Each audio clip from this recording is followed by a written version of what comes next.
Sem ninguém, de repente encheu. Que bom. Boa noite a todos. Que a paz de Jesus estejam conosco. É difícil falar isso, sabia? Que a paz de Jesus esteja com a gente. Né? É mais fácil. Mas que o desejo é o mesmo, tá? Que alegria a gente poder estar aqui reunidos em nome de Jesus e ter a certeza desse convidado ilustre que está aqui meio a nós, porque foi ele mesmo que nos disse, onde 2 ou mais estivessem reunidos em seu nome, lá estaria meio a eles. Sabemos, e sempre começamos assim, de que tudo no universo vibra, tudo tem uma frequência, inclusive o nosso pensamento. Jesus disse que onde estiver o seu tesouro, lá também estará o seu coração. Se o meu ponto de atenção estiver fora ou estiver em qualquer outro lugar, também o meu coração estará lá. Então, a gente vai fazer um esforço para falar mal das pessoas. Não, para falar mal não precisa de esforço. A gente consegue fazer isso bem facilmente, tá? Mas a gente vai fazer um esforço para nos mantermos concentrados durante essa meia horinha, tá? E que para que tudo isso que a gente consiga entrar em sintonia com os mentores, com o plano espiritual superior e facilitar o trampo deles, que é nos auxiliar, né? Então vamos fechando os nossos olhos, visualizando a figura doce e meiga de Jesus e mais do que visualizando, sentindo-se envolvido por sua aura amorosa, que envolve todo o planeta e agora especificamente cada um de nós. E aí ele pedimos que nos ilumine para que possamos bem compreender as palavras do Evangelho ou das lições que há tanto tempo percorrem em meio a nós, que nos dê força para que possamos colocá-las em prática no nosso dia a dia. Que assim seja. Quem sabe que dia é hoje? 15 de outubro. Comemora o quê? Os professores. Pois é, então vamos aproveitar. Parabéns a todos os professores. Tá?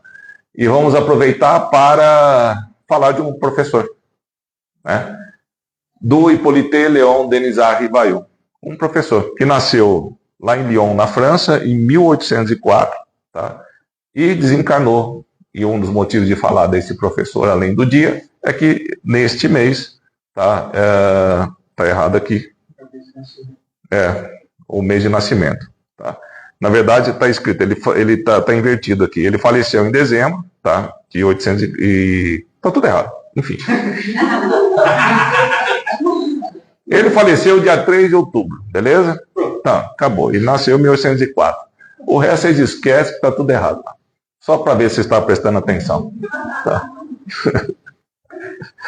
Bom, então olha só que curioso, tá? Que ele nasceu numa família católica, foi estudar no Instituto Pestalozzi na Suíça, um país protestante. Tá? E ele foi membro de diversas academias. Tá, foi um pedagogo famoso e olha só as áreas de atuação. Ele era poliglota, falava alemão, falava francês, inglês, holandês, italiano, espanhol. Tá, participou de diversas academias e lecionou química, matemática, astronomia, física, fisiologia, retórica, anatomia comparada e francês. Tá? Então esse era o professor Rivail. Qual que é a importância de mencionar tudo isso aqui? Porque ele era um cientista. Tá? E como tal, ele tinha métodos para apurar ou para chegar ao conhecimento. Tá? Bom, ele casou com Amélie Gabrielle Baudet. Quem fala francês? Dona Rose, por favor, a senhora pode pronunciar o... Baudet. Pronto, tá vendo? E ela foi uma grande companheira dele, e a gente vai passar um pouquinho sobre isso. Mas qual era o contexto em que Allan Kardec veio para cá, reencarnou? Tá?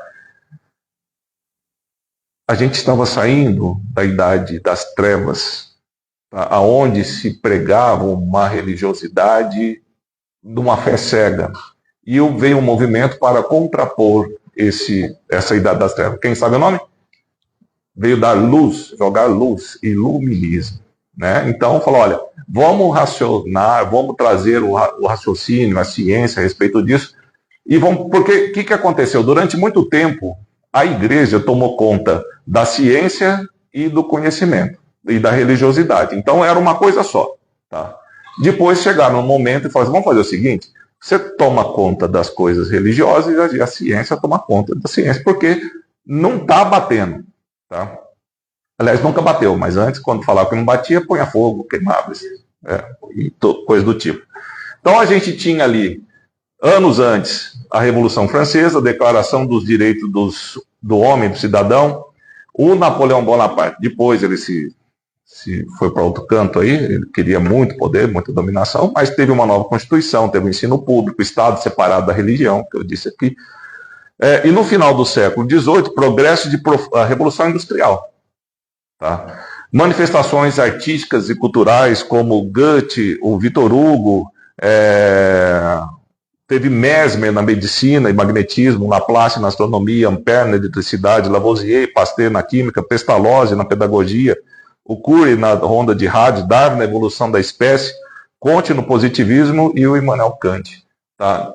Ou seja, era um momento de crescimento intelectual, de descoberta científica, descoberta do pensamento humano, que ficou tanto tempo abafado por conta do momento em que se vivia na Idade das Trevas, que acabou sendo isso aqui. Tá? Bom, Kardec está nesse centro de conhecimento da França. Tá? E eis que professor, acadêmico, lecionando tudo aquilo de matéria que eu falei, poliglota, um dia alguém disse para ele assim, você sabe que tem umas mesas aí que giram e ninguém sabe? Deve ser alguém mexendo com essa mesa. Tá? Você não quer ver? Vamos lá. Então, existiam salões em que isso era divulgado como se fosse um evento social mesmo. Tá? Essas mesas se movimentavam. Num primeiro momento, ele falou assim, deve ser a eletricidade, deve ser algum tipo de movimento, o magnetismo, que eu não estou sabendo. Notem que para que chegasse Kardec para explicar e trazer o espiritismo, teve que vir toda aquela turma que eu falei, saber sobre sobre eletricidade, saber sobre magnetismo, saber sobre outros tantos aspectos que pudesse explicar depois. Tá? Quando ele chegou e viu as mesas, ele falou, não pode ser só eletricidade, porque tem um efeito inteligente. Então a causa tem que ser inteligente. Porque se perguntava alguma coisa, você respondia com clareza, né? Apesar de bater, se tiver for não sei o que, bate tantas vezes. A comunicação era essa, binária, eu acho que surgiu, começou ali a eletrônica. Né? Aí que acontece, além disso, ele ficou sabendo, falou, quer saber mais? Tem umas cestas aí que escrevem. Tá?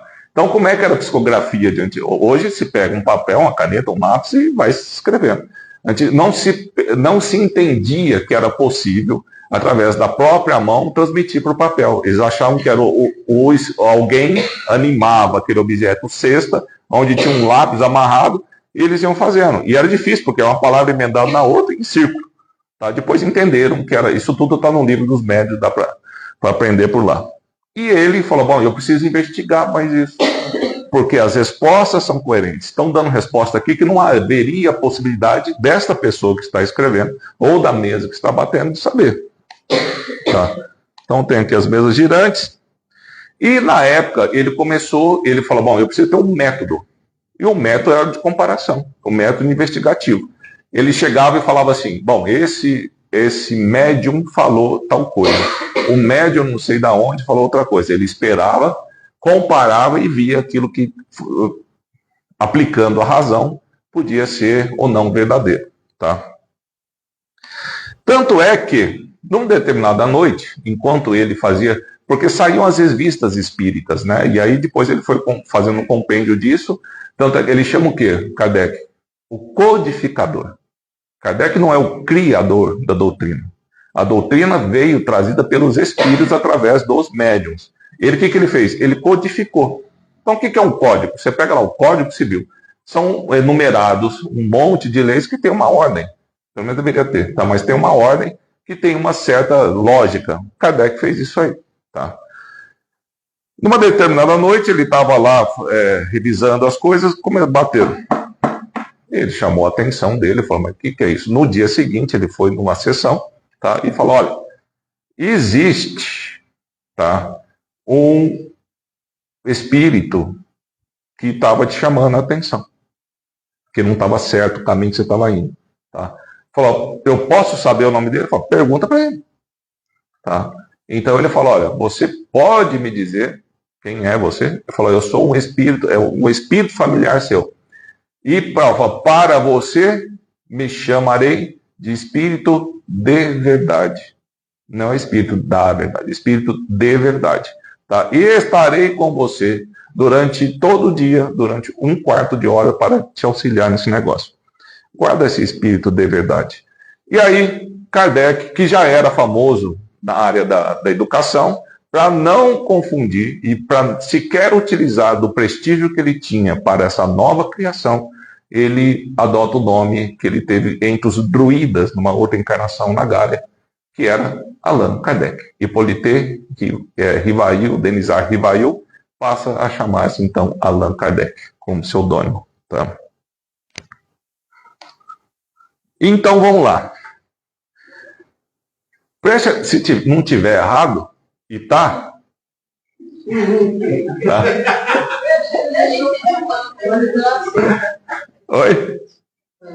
100 anos antes? Então, o Livro dos Espíritos, a primeira edição, foi em 18/4/1857. Tá? Lá em Paris tinha 501 questões, a primeira edição. A segunda edição, tá? Já tinha 1018 questões. As obras, quais são as outras obras? Então é o Livro dos Espíritos. Olha lá, ó, começa pelo começo, tá aqui, ó. O Livro dos Espíritos, o Livro dos Médiuns, o Evangelho segundo o Espiritismo, o Céu e o Inferno e a Gênesis. Tá? Isso são o que Kardec nos deixou de conhecimento para que a gente pudesse estudar. Olha só, de 57, que foi a primeira edição, em 3 anos depois, ele já solta quase que o dobro de informação. Tá? Em 61, fizeram o tal de Alto da Fé. Queimaram. Pegaram os livros de Kardec, foram lá no meio da praça e queimaram os livros dele. Tá? O que aconteceu? Todo mundo quis saber do que eles estavam queimando. Tá? Então aumentou a propaganda, foi atrás, e tanto é que foi escrito por Kardec: queimam-se livros, mas não se queimam ideias, e suas próprias cinzas levadas pelo vento vão fecundar a terra onde elas devem frutificar. É bom a gente ter em mente que, apesar do momento de iluminismo e de todo esse pulular cultural que existia à época em Paris, a França foi um dos últimos países a terminar com a Inquisição.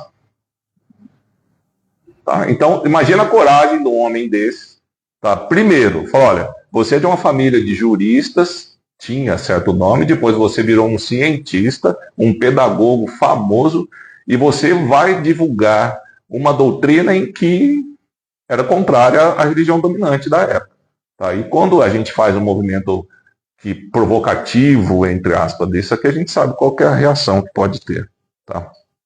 Pois bem, se a gente pensar, tá, nas revelações, o Espiritismo nos ensina que a primeira revelação é Moisés, que veio trazer a ideia de um Deus único, monoteísmo. Tá? Até então era politeísta, não se tinha a ideia de Deus único. A segunda revelação, Jesus Cristo. E a terceira revelação, segundo o Espiritismo nos ensina, o próprio Espiritismo. Então, nós temos aqui, Espiritismo é ciência, religião, filosofia, nesse triângulo, no meio tem quem? Cristianismo. Tá? E onde é que está essa história? No Pentecostes, aliás, no Pentecostes não, antes de Jesus ir para ser crucificado, ele diz o seguinte: eu rogarei ao Pai, ele nos dará outro Consolador para que fique convosco para sempre. Antes ele fala assim, ó, se ficar de boa, eu mando. Tá? O Espírito, o Espírito de verdade, o Espírito de verdade, lembra o outro Espírito de verdade lá que falou Kardec? Tá? Então esse aqui é lá em Jesus, 2000 anos antes. Tá? O Espírito de verdade que o mundo não pode receber porque não o vê nem o conhece, mas vós o conheceis porque habita convosco e está em vós. Não vos deixarei órfãos, voltarei para vós. Ainda um pouco o mundo não me verá mais, mas me vereis. Vós me vereis, porque eu vivo e vós vivereis. Então eu vou te mandar um Espírito de verdade. Para a religião católica, era o Espírito Santo. E isso aconteceu 40 dias depois da morte, da crucificação de Jesus, no Pentecostes, quando as línguas de fogo apareceram sobre a cabeça dos discípulos, eles passaram a falar línguas. Tá? Mas Jesus diz o seguinte: Agora o mundo não vai dar conta de entender. Tá? Então se passou todos esses 1800 e tantos anos para que esse movimento cultural da Europa, as descobertas científicas, pudessem embasar uma doutrina que vai falar sobre o magnetismo, vai falar sobre perispírito, vai falar sobre tudo isso aqui. Então, o espiritismo foi um termo criado, não existia espiritismo criado, o nome, nem espírita. Tá? Kardec diz o seguinte, para coisas novas, tem que dar nome novo. Então ele criou lá espiritismo. Existe uma questão, fala assim, não, porque eu sou espírita, eu sou da Umbanda, eu sou espírita, eu sou da Candomblé, não tem nenhum problema. Tá? É que falar espírita kardecista é meio redundante, porque foi o próprio Kardec que cunhou esse nome. Agora, se os outros quiserem usar, não tem nenhum problema, ninguém é dono de nada, nem Kardec. Tanto é que, para não dar a personificação ou a importância nessas coisas, quais os nomes dos médiuns que estão divulgados nessas obras? Nenhum. Nenhum. E o dele próprio mudou. Para que não personificasse, para que fosse uma ideia trazida pelo movimento do plano espiritual superior. Tá? Então vamos lá. O objeto do espiritismo, assim como ciência propriamente dita, tem por objeto o estudo das leis do princípio material e o objeto especial do espiritismo é o conhecimento das leis do princípio espiritual. Ciência material, espiritismo espiritual. São antagônicos? Não, são complementares. Como é que a ciência material pode ser complementar de uma ciência espiritual? É simples, a gente está encarnado. Juntou as duas coisas. Não é? O espiritual ou o material. Há uma atuação. Há uma constante troca disso aqui. Um conhecimento científico, ele está incompleto sem o conhecimento espiritual. E vice-versa. Tá? Aquilo que eu falei, se tivesse vindo antes, não ia prestar de nada. E aí Kardec, depois nós vamos ver a sequência das obras dele aqui, ele precisava viajar pela França, ele precisava escrever, ele precisava pesquisar, precisava ouvir as sessões mediúnicas, tá? Ele respondia inúmeras cartas e ainda fazia revista espírita, que saía mensalmente. E como é que terminou essa história? Eles ficaram, a casa onde eles moravam ficou pequena, tá? Ele já tinha a edição do mês seguinte preparada. E aí, em 18 de abril, 18 de... Esquece, 3 de outubro, foi agora, né? Bate o cara lá e fala, ô, cara... Ele sai lá de roupão, abre a porta, com as revistas já prontas na sala dele. Tá? Fala, olha, eu vim pegar aqui a revista. Beleza, toma aqui. Se curva sobre o corpo e desencarna. Aos 64 anos. Terminava ali a missão dele de divulgar ou de trazer essa doutrina dos espíritos para a gente. Na lápide dele, tá lá nascer, morrer, renascer ainda e progredir sem cessar. Tal é a lei. Foi lá? Tirou foto? Então, beleza.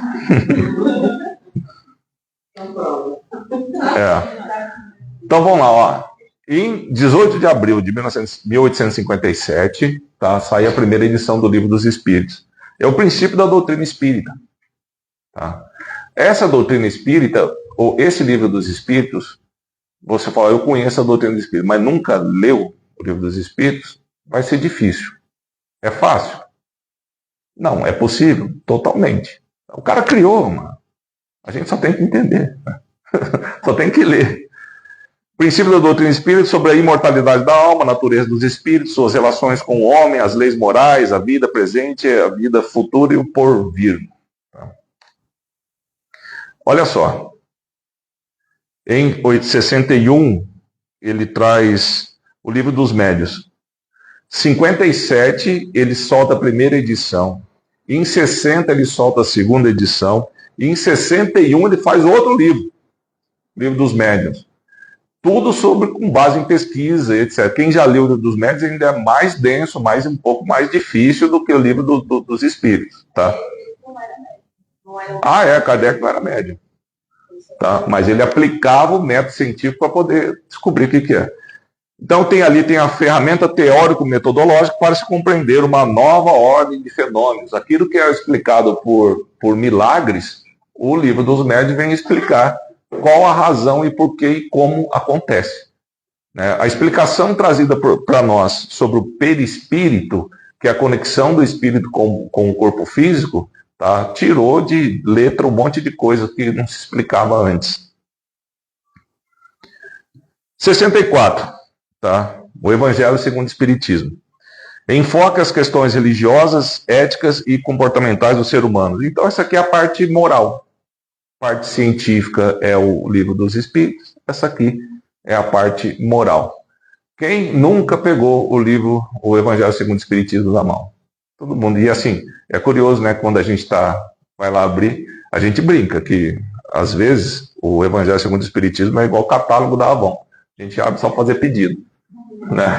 Então, mas esse livro, eu não conheço mais nada, mas se você conhecer o Evangelho segundo o Espiritismo, você vai saber sobre a doutrina de Jesus rediviva, trazida novamente sob a nova explicação. Tá? Então ele pega lá alguns textos do Evangelho e vai explicando sobre a visão dos Espíritos. O céu e o inferno. A primeira parte é boa. Né? É mais fácil, mas depois vai contando narrativa de espíritos felizes, de espíritos menos felizes, de espíritos infelizes. Tá? E aí você vai lendo, você fica pensando assim, rapaz, onde é que eu vou? Que história eu contaria aqui? Né? Eu sou, como ao desencarnar eu vou me comportar, qual é a minha vida, para eu me comportar depois como revoltado, angustiado, inconformado com aquilo que aconteceu, etc, etc. Tá? E depois vem a Gênesis. Se você estava achando que é difícil, esse é pior. Tá? Mas é um desafio sempre poder estudar. Tá? Não é à toa que nós estamos falando essa palestra hoje no Dia dos Professores. Cristo veio, aliás, o mote deixado para nós é: espírita, amai-vos, espírita, instruí-vos. Duas coisas que ele falou para a gente fazer. Primeiro, amar. Tá? Porque sem amor eu não consigo, eu não quero instruir. Mas para que eu possa instruir, eu preciso primeiro saber. Tá? Então, o conhecimento é fundamental para que a gente possa progredir. Você sabe que algumas coisas são interessantes, né? Por exemplo, alguém me ofendeu muito ou me machucou de uma maneira que eu não quero nem ver, nem pintar de ouro. Tá? Se eu ficar esperando sentir vontade de abraçar essa pessoa, de perdoar essa pessoa, sabe quando vai acontecer? Nunca. Então, só que o conhecimento, através da elucidação, das explicações, eu falo assim, eu tenho o quê? Então, através da razão, tá? Porque se a gente esperar sentir, a gente não vai sentir. Então, através da razão, eu vou tomando uma decisão de fazer. Muitas vezes eu falo assim, olha, eu vou... Ai, que vontade de fazer o bem hoje. Ninguém me segura. Tá? Me segura, senão eu vou machucar, de tanta vontade que eu estou de fazer o bem. Não, vai ser passar por um processo. Vai estar calor. Mas eu vou... Olha, vamos lá para o centro. Mas hoje tem jogo do Brasil, será que vai... Está quase. Então a gente vai passando o relacionamento. Você permanecer casado ou permanecer... É uma decisão diária. Não é só sentimento. São decisões. Você fala, eu quero fazer, quero continuar, quero estar. Então, é importantíssimo que a gente cultive o nosso intelecto, que a gente dê fundamentos para ele, para poder tomar decisões boas. Porque senão você pode falar, eu posso tomar uma decisão também, de escangalhar com tudo. Tá? É uma decisão. Então, lá na Gênesis, a primeira parte analisa a origem do planeta. Imagina em 1868, tá, um livro que teria trazendo religião, falando sobre a origem do planeta. Aborda as questões dos milagres, explica aí a questão dos milagres, enfoca as predições do Evangelho, sinais dos tempos e geração. Predições prevendo alguma coisa antes. Tá?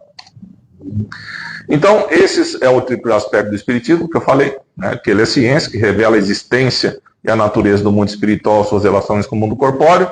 É doutrina filosófica, que faz o homem, sobretudo, espírito, e seus problemas, sua origem, sua destinação.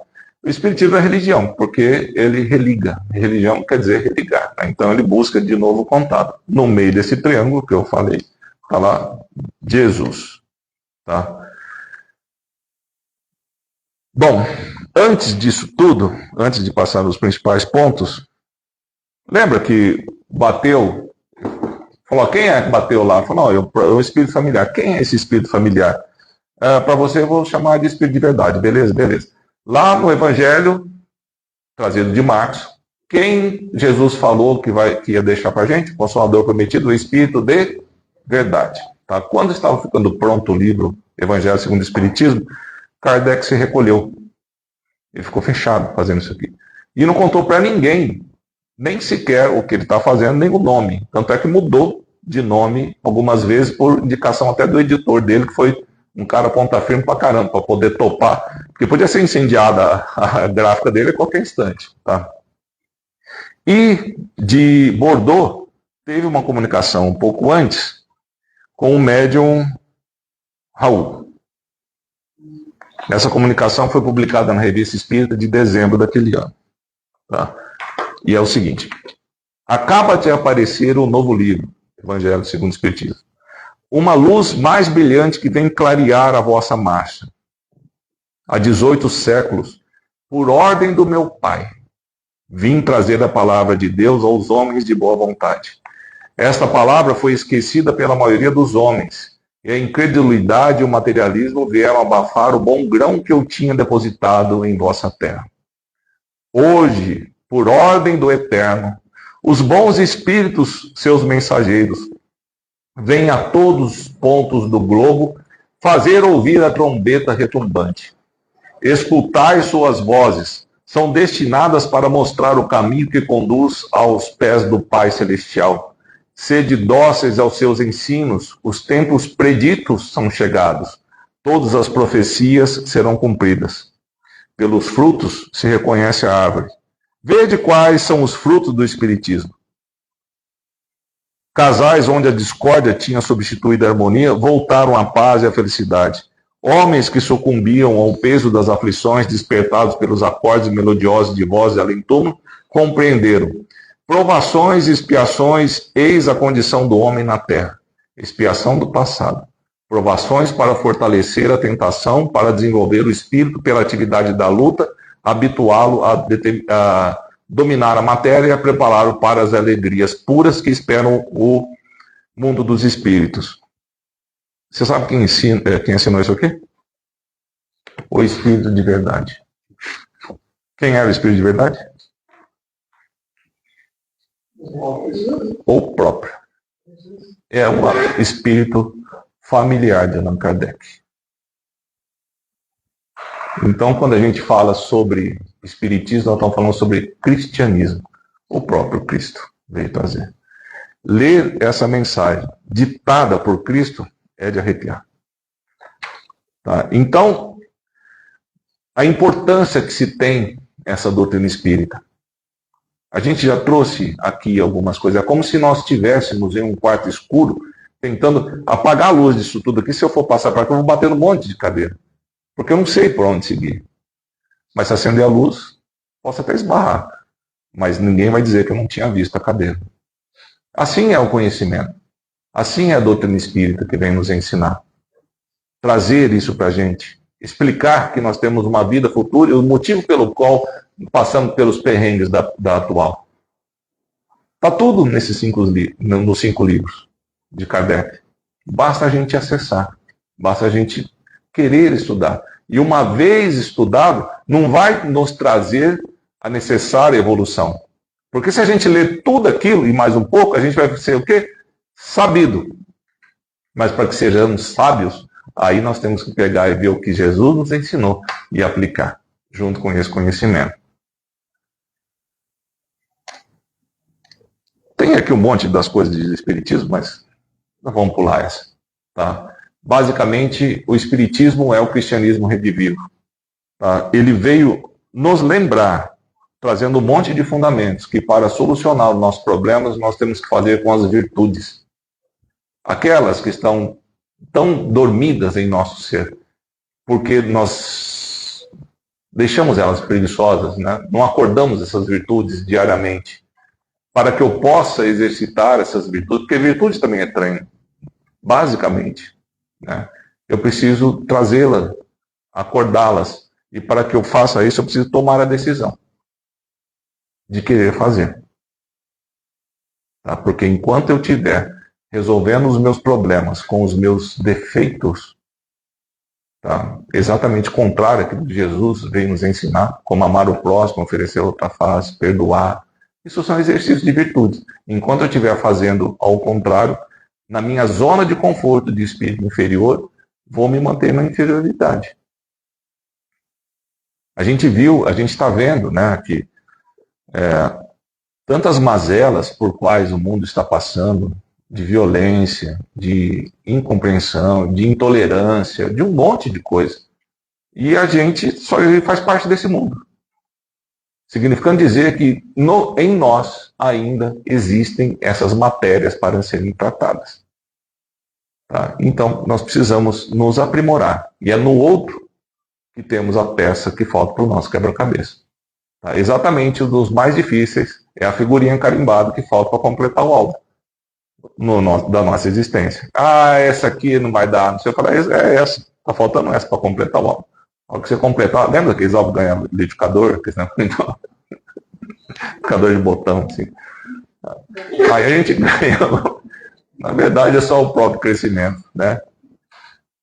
Então, vamos agradecendo pelo Dia dos Professores, por esse professor fenomenal que se abdicou, o desempenho dele, assim, a vontade que ele teve, a coragem que ele teve para nos trazer, e a nós nos cabe só pegar o livro e abrir. Porque todo esse trampo que ele teve foi para nos trazer esse ensinamento. E uma vez aprendendo, a gente colocar em prática com o cristianismo acima de tudo. Que Deus nos abençoe.